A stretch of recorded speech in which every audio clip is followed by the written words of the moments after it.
Saturday Showdown. KT Rolster versus B&K Fear. As we jump into the second draft here, I think a lot of the same bans will remain, the Varus, the Rumble. Yeah, should I just put in Rumble Varus? I guess I need to know where, like, which team's going to be banned. Probably Hanjin will be banning the Rumble and the Varus. But the Varus first. So, like, Varus now. Varus now? Yeah. So that one is just a Varus. Come on, guys. Let's just get Varus out of the way. Oh, wait, no, they're, yeah. It should be B&K. Sorry, my bad. The new right of first selection has been messing with me. They did not find the Varus button. They haven't found any button, in fact. Maybe it's Garen. Garen! Varus. Okay, it was Varus. So they were just like, well, we'll just go ahead and get it out of the way. Wow, look at how quickly B&K found the Rumble button. A little bit They faster. understood the whole thing. Hanjin were just using the time to discuss strategy. Well, Caitlyn going to be taken away. An interesting maneuver. As now Orianna needs to be banned, Karma needs to be banned. Okay, now we're looking at a little bit more flexibility. These are the main ones. The Karma should be banned by B&K. I think you have to assume. Would expect so. The Ezreal is gone, but Karma is still very powerful. There's no Jhin Karma either, so it could go through the draft, but I think it will be banned. Yeah, it's only really Sivir Karma that's left. And you're probably going to be playing into Lucian Milio if that's the case. Lee Sin still going to be taken away. As the one that is going to miss out is either Karma or the Jarvan from the last series. Maybe the Jarvan does slip through. I think Karma is still just that little bit too strong. Yeah, it's, you know, Hanjin and Brion do have first pick, so they can't get the Lucian plus Milio combo. And maybe B&K are hoping they're going to respond with that. So I was thinking maybe they leave the Jarvan up. I think ban Karma and then go Lucian into it. Yeah, I think the first pick Karma feels a lot better now, though, with the Jarvan banned, because you feel like you can pick Sivir without too much of an issue. You also get to just say no to Lucian by mantra queuing towards him repeatedly. Yeah. If he is going to be picked into it, so... And the broadcast seems to agree with us, as we are hovering over Namgung right now. So, gonna wait a second. Instead, however, this is what we were talking about. The Lucian priority going to be pretty high in this series. And there it is, locked away already.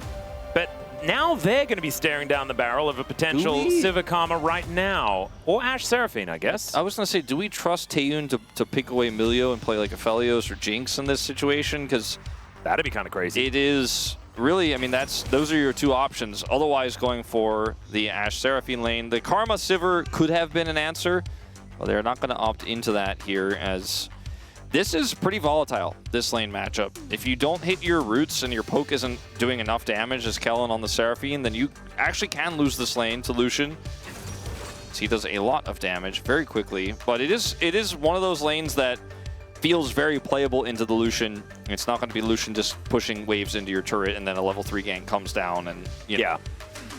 Yeah. Ooh, Trundle. That's a bit of fun. Trundle is an interesting one. Just right out the gate with no information about Raptor's pick. I mean, I think they're saying, like, you're probably going to pick Xin. Yeah, I think that's what it is. And obviously, Xin does pair very well with the Seraphine, as he just does like to have an enchanter to keep him alive and to give him more stats and stuff like that. But kind of reading it, but it can come back to bite you. Like, what if it's Raptors Kha'Zix? Something like that. Instead, it's going to be a Vi that they're considering, and that one will be locked away for Raptor. I think this is a great adaptation once you see the Trundle, because Vi works really well with Ashe because of the synergy with Arrow. Yep. And then obviously you can layer then on top of that the Encore. So a lot of great single target setup, or potentially multi-target, depending on how the Encore goes. But the main freebie is going to be that single. You don't even need the Encore. It could just be a root follow-up, for example, from Kellen. Absolutely. I mean, if they're there in the bottom lane, the Vi will be able to make stuff happen, even with just a Vault Breaker. As the Jace is going to be taken away here, as we are looking to get rid of solo laners for now. Okay, the Vayne ban, alluding to a matchup that Casting wants. He does not want to play into the Vayne, but the Nara won't be it because that's already gone, and the Renekton, same situation. So I am curious what he's got planned here. Maybe Casting just wants to play Sion. Could be.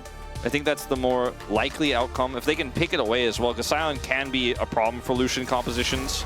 Well, not when there's a Trundle. So I don't think they need to worry about B&K. That is true. Picking it. So, I mean, that also solves, not only does it stop the Xin, but it does, I mean, that's a really good point you raise. It does stop the Sion as an answer. Is it just a Gwen ban here to really make sure that the Scion is comfortable? I think if we see that, we will definitely know what the intent is. Yeah, you almost definitely get it as, never mind, the Akali going to be taken away instead. Vickler not allowed to play that one. So Ahri is an option here for Vickler if he wants to keep the synergy with this Vi. Took away the Annie already. This is a pick that works incredibly well with Vi and also the Seraphine. It goes back into the single target pick. And it's so, like, if you're playing Lucian, you always want to be pushing forward. You always want to be maximizing your damage in those big bursty trades, but it means you got to dash in, you got to reach for those champions, and that's when you get caught by all of this single target. So it's going to make the game incredibly tough for Teddy to play this composition here that BNK have put together. Yeah, and Bessel was nerfed on this patch, so her ulti takes a little while longer to go off. We'll see whether that is going to be an issue for Clear or not in this game. If there's a lot of setup for it, I don't think it probably will. Well, this is the thing. You've got cease and desist, arrow, beat drop, encore, everything like that. I think you will be probably hitting it. As Aurora going to be locked in, and that is a Nidalee. Nidalee answer to the Ambessa is an interesting one. Wasn't expecting that one, although you can just pounce out of the way of the ulti. He could play another range top as well that we've seen so much of, like the Tristana, but Twist of Fate. Zahin, this is such a bulky composition here for Hanjin Brionne. It's got so much burst as well. Yeah, it's like one of your classic Aatrox comps, except they got new Aatrox. Yeah. He's the other AA champion. The new and improved Aatrox. And the Ahri is just going to be the answer here, which shouldn't come as a surprise to anyone. BNK have pick the comp. Yes, they do. It's like they're like an Elise away from like perfect pick comp. If you hit one form of CC, you hit 5 forms of CC. And I think that sometimes Hanjin Brionne are in a decent spot to not care about that because they have Emilio. Yeah, that's the other thing. Also, the burst of this Aurora is so good. It also disrupts a lot of the follow-up in these melees because if they get slowed by the ultimate and then just focus down, there's a lot of burst damage to kill them. And Zahin is going to often be flanking, and if you try to kill him, it's very difficult. He often will need to be killed twice, and there's a lot of counter engages here for Hanjin. Like, they get to punch back incredibly well. Absorb with the Milio, absorb the pressure with the Zahin, Trundle pillar somebody. Once you go in, there is no going out. If you don't win that initial burst, if you don't kill that target instantly, if you fail or you fail to link the CC together for any reason, you're going to have a really tough time. I do think that it's a much easier comp to play, though, for BNK, like by a large margin. It's incredibly simple. Even if like 2 CC miss, like once the third one hits, you're like, okay, we hit the other 2, and we kill that guy. Yeah, and at least this time around, Vickler is on comfort, Raptor is definitely on comfort, and this Ashe Seraphine lane has been very, very difficult to overcome, and they just had a phenomenal performance with that exact lane in the road to EWC. At least Taeyun having a brilliant Ashe performance. Let's get into it, game number 2.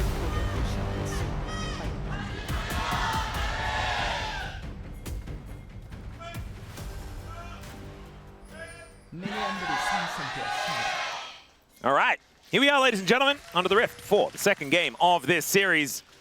Hanjin Brionne with a lot of momentum after just winning until they killed the Nexus in game number 1. If you're a Bro fan, it was the most cathartic thing that you've ever watched in the history of League of Legends. And if you're not a Bro fan, it was probably still pretty cathartic because they're just pretty easy to like. Yeah, who dislikes Bro besides Degon? And Chronicler. Yeah. But we fired Bro anti. You know, and that's mainly the reason why. Sorry, Cronny. You just didn't pass the Bro test. Yeah, all you had to do was Bro leave. He couldn't handle it when they were sometimes too slow, you know, sometimes just, you know, farm and take dragons. And patience was always his issue. Yeah. You know? He was a bit of a jumpy guy. Couldn't sit still. Just catching strays here on the broadcast. We missed you, Cronny. Hopefully you're watching, but it's a Bro series, so he's probably not. He would not waste time on this. What would it take to make him a Bro leaver? Is it all the way to Worlds, or is it just like a road to MSI run where like they almost go to MSI? Is it an MSI qualification? What would it take? I do wonder to Brunvince him. Oh, maybe just saying Brunvince more often is perhaps a really good trade from Teddy and Namgon could be a way to do it, but they did use the heal, and the BNK bottom lane did not. So a little bit of an advantage here for a follow-up salvo from the BNK guys. Yeah, and this next trade is going to be really important. What if Bro brought out their own signature bread? I feel like that would be how Chronicler would get into it. Yeah, that would be true. He was a huge fan of bread. He did like bread a lot, and also chili for some reason. Yeah. He liked to eat chili with bread, in fact. Yeah, and I think that's a relatively normal thing. Yeah, no, it is pretty normal. He also liked to eat chili with a spoon. And he made it at home. It's like, God. for the all-in. Yeah, Teddy looking for a bit of an angle here. Saving Wolf from that weird moment talking Yeah, no, I had to get chili. out. I had to get out. Thank you, Teddy. Man, these 80 carries are just saving the day. Guma yesterday saving energy, and now Teddy saving everyone in the world who's listening to this, including aliens in the future. Millions of light years away. Yeah, it's going to take a while for this broadcast to get to them, but one day they're going to love it.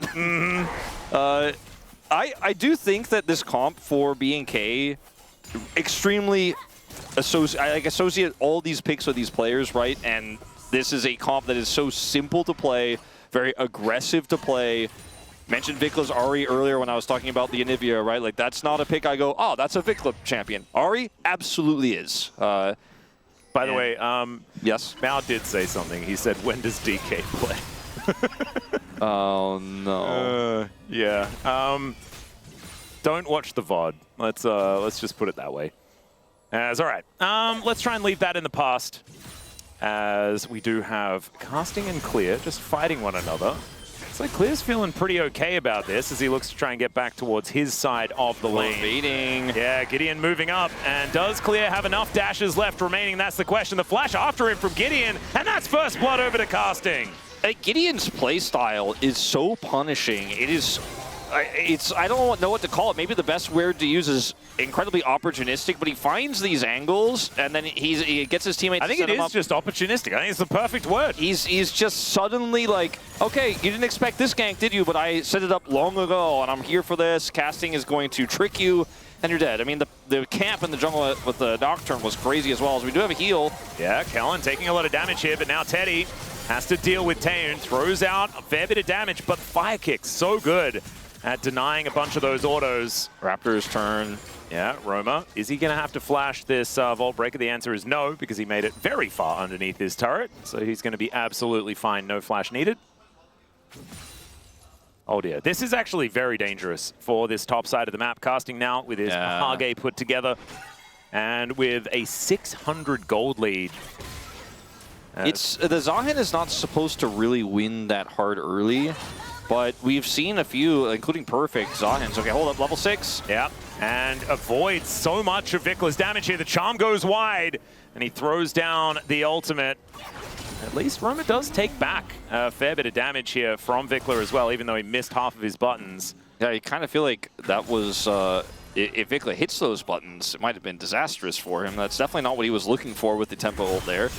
As, you know, the Zahen, we talked about it, it normally doesn't win lane early, but I think a lot of mastery of Zahen is coming through with some of our top laners over the course of, you know, his release, right? Over the last few months, definitely starting to see a lot better Zahen play, finding these angles.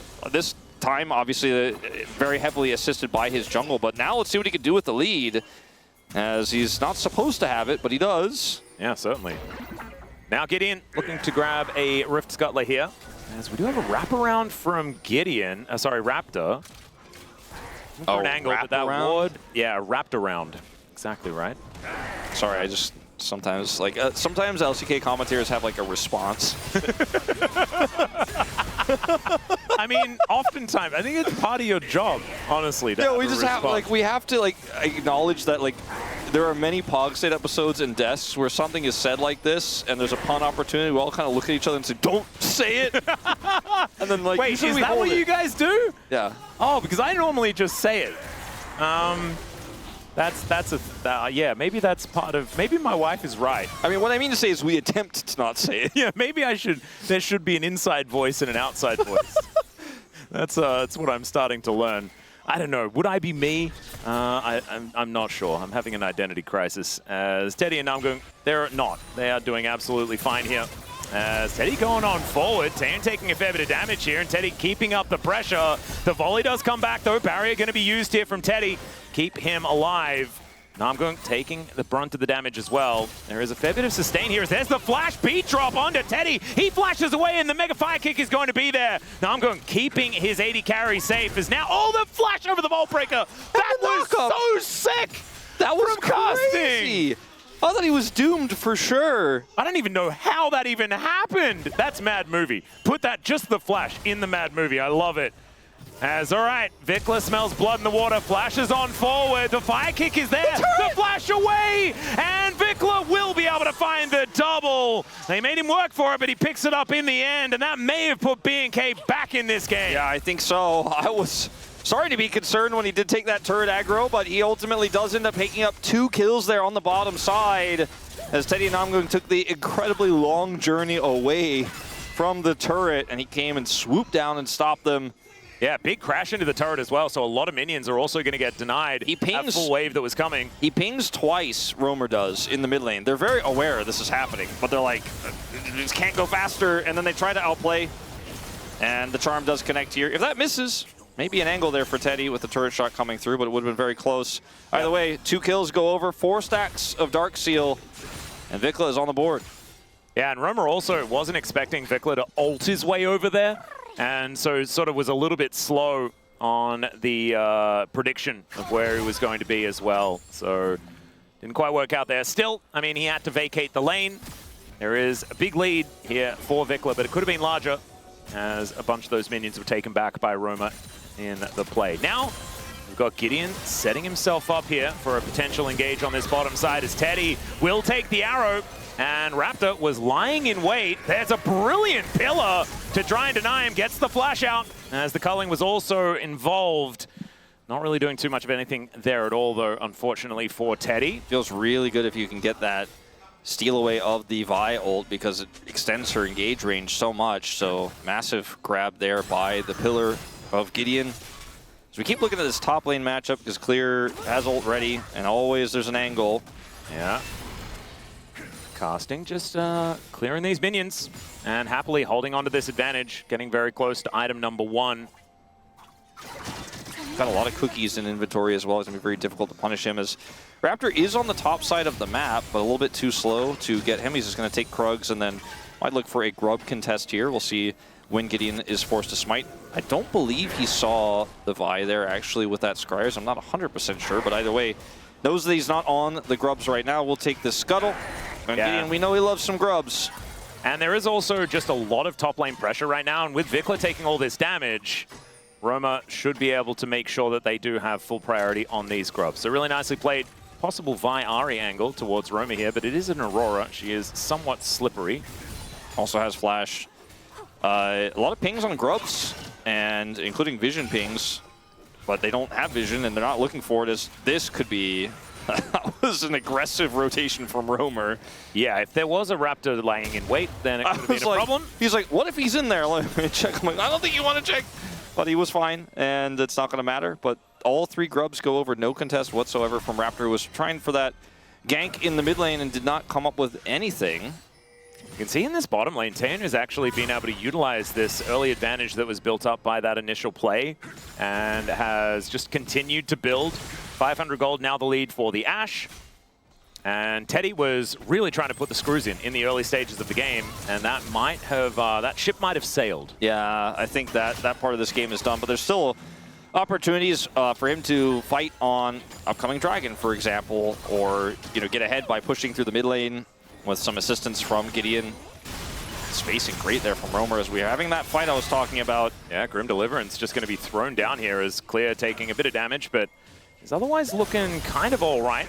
There is some plate money going over to casting once again, using his discount that he picked up with all of those plates that he purchased in the last game. Feel like we've had really the moment of the 1cc into the next CC into the next CC here for BNK. It's been like the 2 kills they have are from that catch onto Teddy and Namgung in the bottom lane where they're both low from Vikla. We haven't seen the team fight fully online just yet, but we're going to maybe get a glimpse of it on this Dragon. Gideon is top side.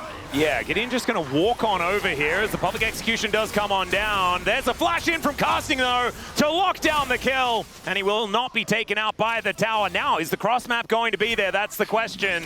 Looks like the vision setup here from Namgung is going to be good enough. Teddy has barrier, and they have the ult. It's so tricky to actually try to commit to this. I think they're instead just going to look for the jungle. Could have looked for Dragon, but now maybe that ship has sailed as Roamer is a little vulnerable. Yeah, bounces out of the way of Raptor as he does get the jump scare. Let's see whether he can get into the between worlds, and he does, but the arrow is going to connect from downtown. Beautiful aim from Taeun. That is going to help Raptor lock down the kill. And that was the kind of CC into CC I was talking about finally in play here.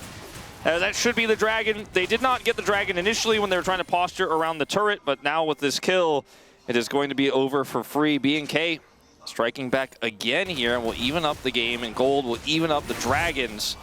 As these ex-KT Challengers players, man, on Zahin, it's crazy. Both perfect and now casting, having some of the best performances we have seen on this pick. Had a lead, but the confidence in which he displayed those mechanics was crazy. As Raptor does not have flash, does not actually land the charge Q, so it looks for a moment like, oh, maybe Roamer's going to get out here, but then one CC lands, the charm hits, and then he's able to predict the angle at which he will leave the ultimate there between worlds, and Taeun locks him down the third time. And the third time is the charm, as they are going to get this top turret, which will be the first of the game.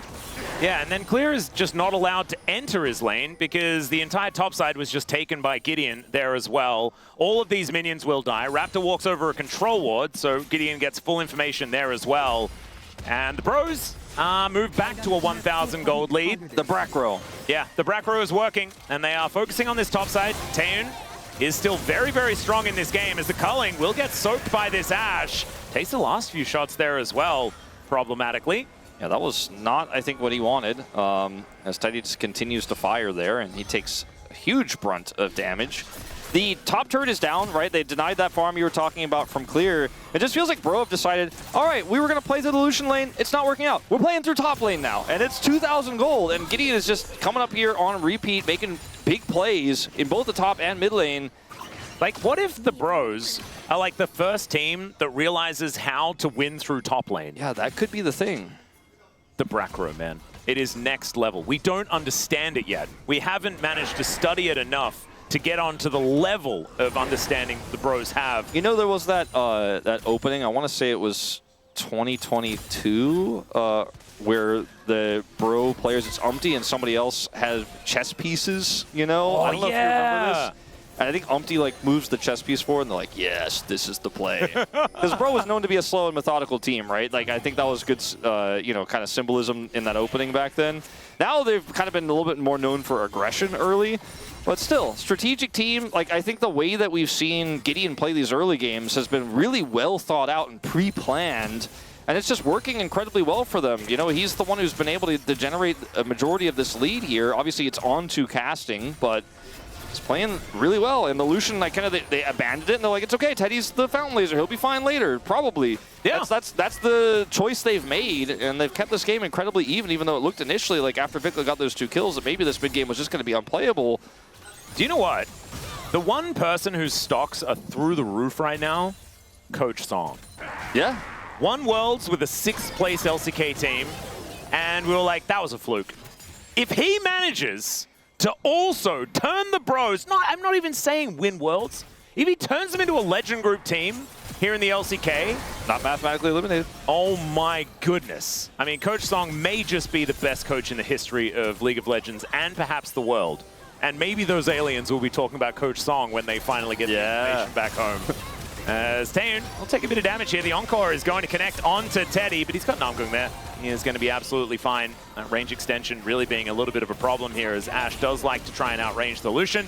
A little bit more difficult when he's just consistently getting warm hugs, feeling better. Oh, Teddy? Yeah, just walking around the side, looking to try and execute Kellen. There's the cease and desist onto the Lucian, though. They've already taken down the Aurora, but Teddy is trying his best to get these kills, and he just will not find them. 3 dead, and BNK Fearax are just going to ace the Bros.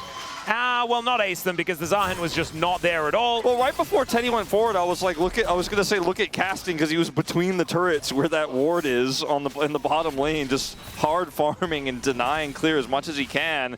But he did not opt to TP into the fight, and I think that was one of the big difference makers. But the Seraphine healing and shielding in that fight was also And the what setup Teddy's from, undoing. Yeah, the setup from the Bros just wasn't really all that good. So we were kind of like singing their praises, and maybe it was my fault. Maybe it was Cast a Curse. You know when you have a game that has like the tutorial, but then there's like challenge stages where you can like learn how to play a game. This is one where it's like, Teddy, can you kill Kellen here? He's like, well, let me see. I think I have this angle.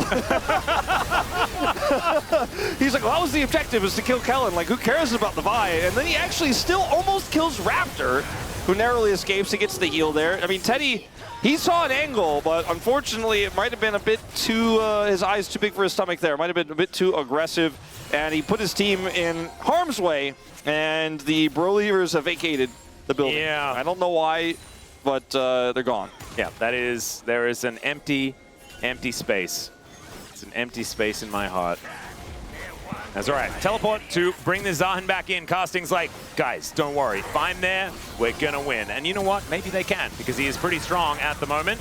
Beat drop is going to miss, and Taeyoon is down very, very low to start this fight off. Teddy still at full health. They have Dragon Prio here, I mean, massively. Yeah, Vikla dash cannoning forward. Teddy just dashes out of the way of the charm. And now I just don't think they can really get in here. Arrow? Yeah, it is going to connect, but Gideon not too worried about that one. Raptor not going to be able to get in, so that will be the Mountain Drake going over to the Trundle.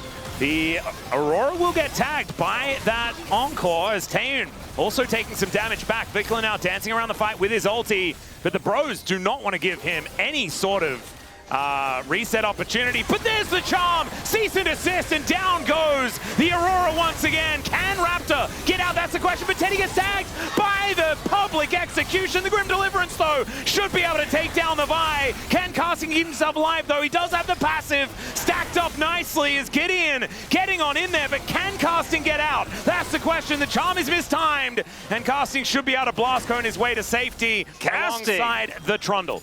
Out of control this game on the Zahin. This is still no question a massive win for BNK, but it could have been so much more as he is at least salvaging the lost fight there. And initially here, okay, got Dragon, but for some reason still forced. Roamer, we've been talking about his little tanky Aurora build a little bit, and he was survived the initial salvo, but this was a bridge too far. Yeah. Wandering up to a warded wall was not exactly what he was looking for. You're like, he's fine, I guess. And then he's like, oh, watch this. and then Teddy also doubles down on trying to get the pick, and it does not work out. Both of them are killed. And then this charm missing is actually one of the biggest parts of this. It allows Casting to get away post-stasis there on his revive.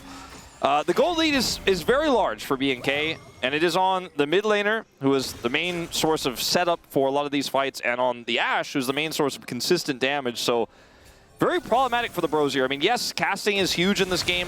Still has his 2,000 gold lead, which is 2/3 of the total gold lead that BNK holds right now. But I think that the concern I have is this Zahin will just get CC'd and killed if he's trying to be the main character. But I do think that the order of the team fights have been a little bit wrong. Like maybe let Casting go first, and then Roamer and Teddy can follow up instead of Roamer and Teddy go first, and then Casting's like, I guess I'll clean up. Yeah, I think someone needs to tank all of that CC. Mainly from Raptor. Right now it's been Roma that's been elected to die over and over again in these team fights, but Teddy has not been able to capitalize on the attention that they're giving the Aurora and has also ceased to exist in a lot of these fights as well. Bros need to solve this problem. There's now Gideon. Oh, Arrow is going to go wide. There is the culling just to dissuade them from going any further forward. Roman now over the wall once again as he bounces off to the side. That is going to be a dead Trundle, although he will be able to survive with the help of the Melio. And now Raptor into the backline is in a lot of trouble. Just gets sniped. Romer is also dead and went for a bit of an expedition towards the top side. It's a Raptor for Romer trade in this situation. Romer not having a great time on this Aurora, but it is reminiscent of his last one where he did a lot with very little. It was in the Mad movie this week, I believe, as well, from last week on said Aurora. But this fight, it's all a skirmish around this blue buff. And this is exactly what you need to be doing if you are BNK, is just get in there and force them to fight you because you have the CC, you have the lead, and you want to make sure you can further accelerate this Ashe in these scrappy fights. It ends up being a trade, though, as Romer's trying to keep everybody at bay. He does die for this, But because of his sacrifice, they are able to walk away with only losing Roamer there on the top side and get the kill there onto Raptor. Could have been way worse. I think Bro stabilized quite well through there. But at the end of the day, the end result is we're still 3,000 gold behind here for Bro, and they need to win more decisive fights. Otherwise, B&K are going to start taking these critical objectives. Baron is up. You know, they're looking for the second dragon as well.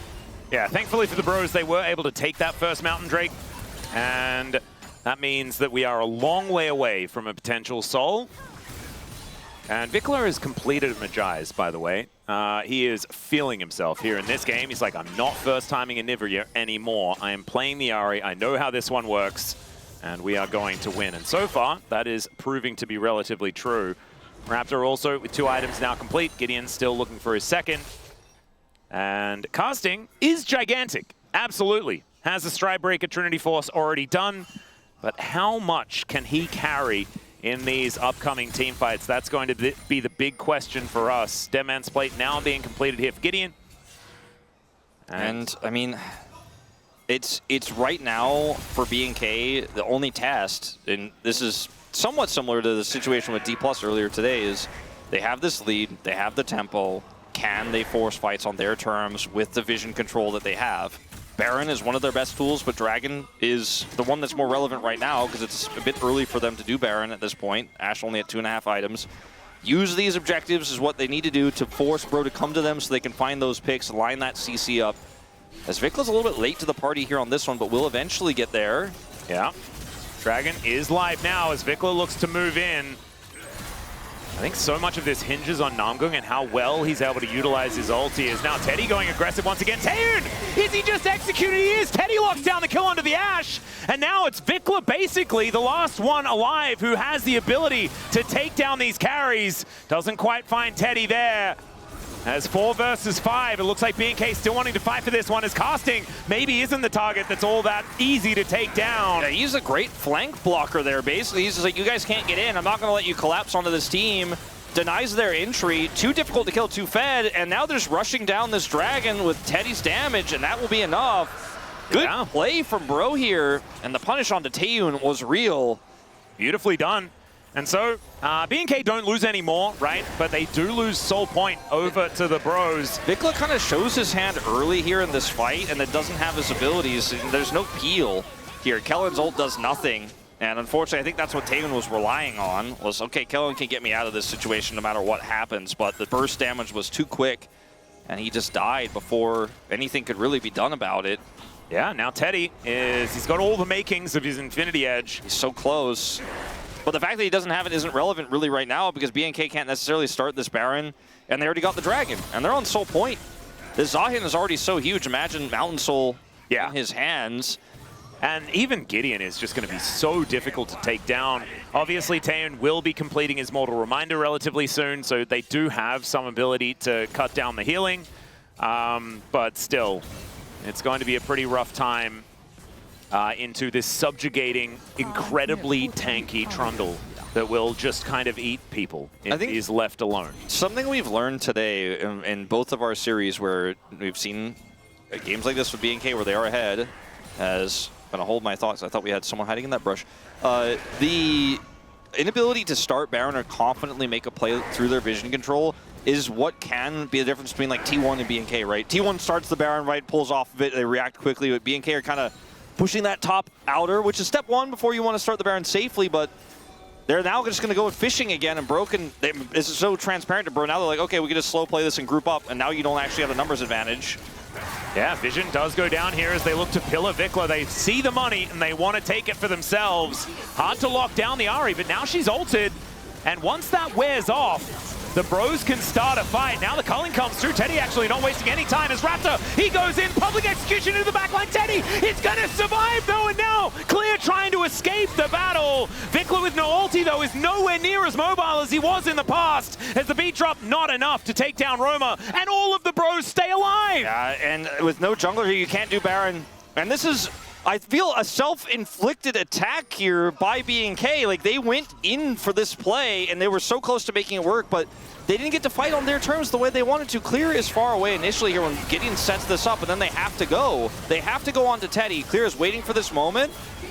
And watch what happens with Teddy here. Namgung is at the ready. He drops his ult first, and then it's like, okay, Clear's coming around. Here comes the CC. Namgung cleanses it here for Teddy pretty quickly. After the cleanse comes out, Teddy flashes back, it kites back, and then Clear is just burst down. The Vi is deleted. And it's like, well, that's it. Like you said, the Ahri ult is gone. And Teddy just gets the opportunity to turn and engage onto him into a big burst turn opportunity for the Bros. And now I think that the rest of this, for the next few minutes, is going to become very difficult for BNK to play. Because the Bros, I think Mountain Soul is extraordinarily powerful with how single target burst pick focus this composition Absolutely. out of BNK is. And so BNK need to deny the Drake, but the Bros do not care at all whether BNK gets one Mountain Drake. So the Baron then on the table for them. So the way this is played is going to be paramount here to whether we can get 3 games out of this series. In Bros comp, I think is always best fighting from a defender angle. So if you try to push into them, they're always going to have a better edge. They've got the Milio comp. You need to force them to attack you, and that's what this Baron is going to do. Now Bro have to be on the offensive for the first time, and it's going to be very, very difficult to get in. Gideon trying to close that gap. Yeah, he's just wandering over right now, down to 6K, as the Bros kind of milling about. Here's the teleport in from casting.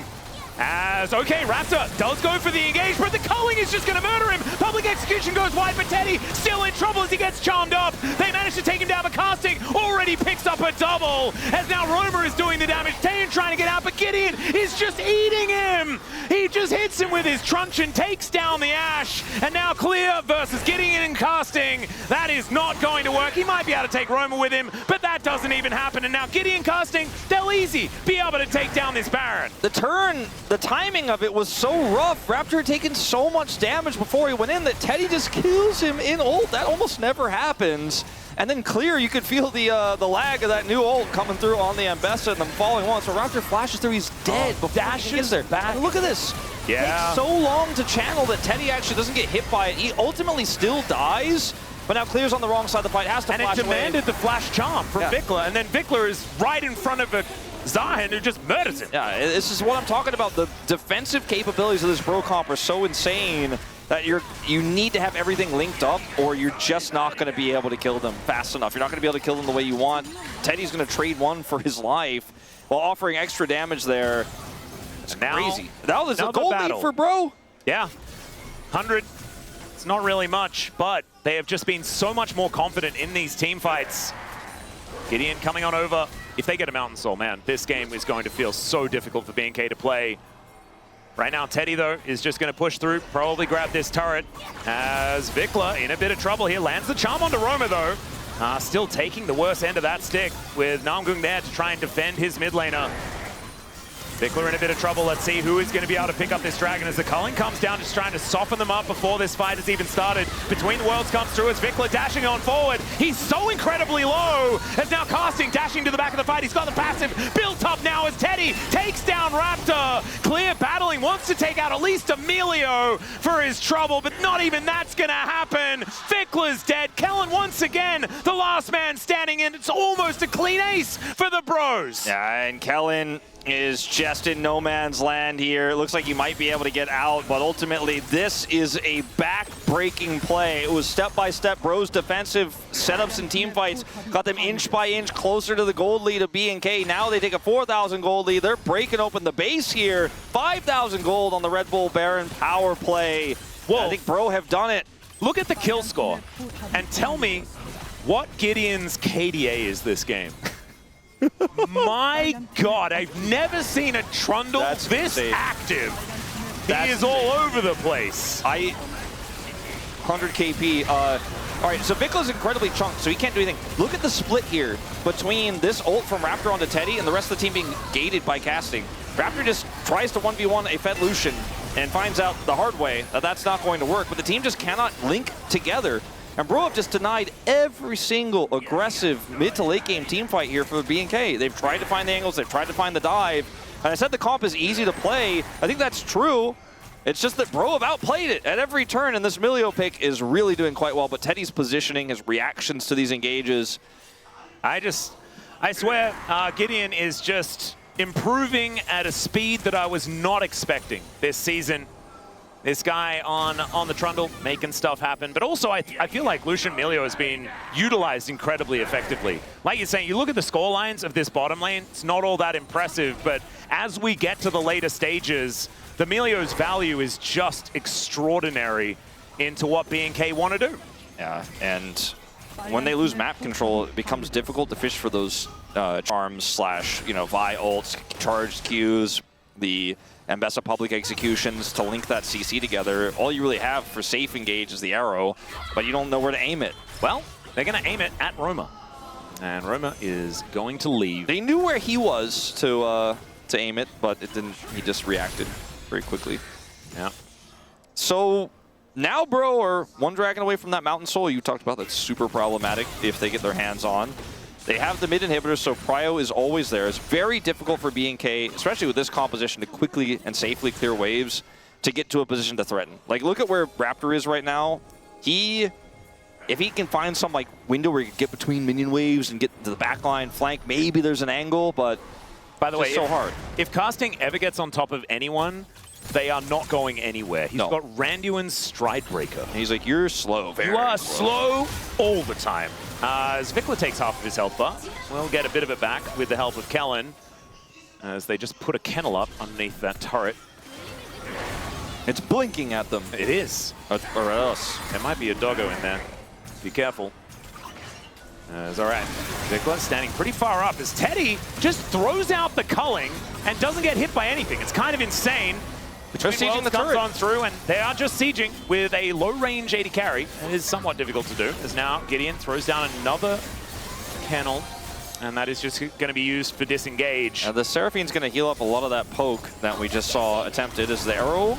It'll connect, as there is the Encore as well. They want to protect their Milio, but they're not going to be able to do so, as Namkoong does go down. Now the Bros trying to keep Teddy alive. Dashes out of the way, goes down to his GA. And now you've got casting. Grim Deliverance is going to come through, and down will go the Vibe. But Teddy's dead as well. Can casting do it? That is the question, as Roma gets over the wall, and there's the flash onto Taeun to lock that one down. And now it's just Vikla to try and kill casting here. And honestly, I don't think this raid boss is going to be taken out by this Ahri, unfortunately. He is just too gigantic in this game. The late game Zahin started early this game with the early jungle attention from Gideon, and he got the money, and he is utilizing it, I think, better than maybe we've seen anyone on a Zahin so far since release. 5,000 gold the lead here, and it's basically all his. Oh my god, these turrets do not last at all. As down will go clear, and down will go the Nexus turrets. Roma and casting the only ones in the picture, but honestly, they had a pretty fantastic game. Roma mainly soaking a lot of the attention, as casting will have that last auto attack, and down it will go. Bro, another 2-0, back to back to back. Stronger than what we are seeing from it. But that's just Bro. That's often how it goes. But to get the potential, right, they've always been the cute team that everyone wants to laugh at. That's not supposed to happen. That's never happened before. And they had a moment in this game, bunkered down, got behind casting, and made it happen. But I have to say, this is just such an easy team to like.